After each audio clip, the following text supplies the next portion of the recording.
All passengers for Flight 103 to Nashville, Tennessee, please proceed to gate 17 for boarding.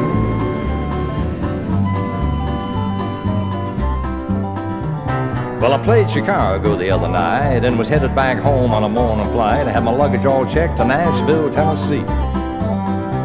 So I got on board to find a comfortable seat, and the stewardess smiled at me real sweet, said, "Welcome aboard, sir, on flight number 103. So I found myself a nice easy chair. Then the captain's voice came over the air. He said, "Welcome aboard, folks, this is Captain Lee."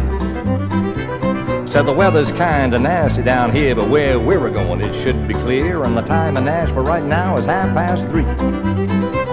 Now, I've flown hundreds of times before, but friend, when I heard them engines roar, I buckled down that old seatbelt good and tight. Then down the runway, Nashville bound, that big old bird lifted off of the ground, so I leaned on back and prepared to enjoy the flight. Then the stewardess brought some scrambled eggs, and the guy beside me, he checked the legs, and the other guy beside him made a funny crack. Just about that time I heard a yell, and I saw a friend that I knew right well, and he waved at me and hollered out, "Hijack."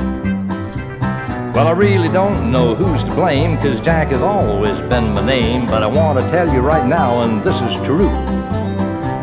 Had I known the problems that were coming to me just for being on flight number 103, I'd have wished my ma and pa had to call me Sue. The stewardess screamed and then threw the eggs all over the guy that had checked her legs, and spilled hot coffee all down over some woman's dress. Then a voice come over that intercom, "Some nuts aboard, and he's got a bomb," and 13 people had cardiac arrest. The air police jumped on me real fast, and the pilot, he started to dump in the gas, and my buddy that hollered at me, well, he just froze. The marshal, he grabbed me around the neck, then he threw me down like to broke my neck and stuck a great big old 38 right on my nose.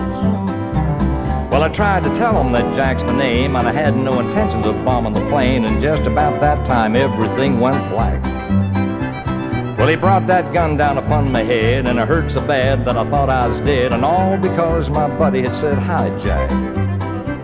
Then when I awoke down there on the ground, with my hands all cuffed and my feet all bound, I felt right lucky just to know I was really alive. Now the stars can all fall out of the sky, and all hell can freeze before I'll fly, and especially if it's on flight 103. So my friend, if you have to sing some night, then I have to get up and catch a morning flight, be sure you remember exactly what I've said. And if you see a friend, you better use some tact, and especially if his name is Jack, and if you have to speak at all, you better call him Fred.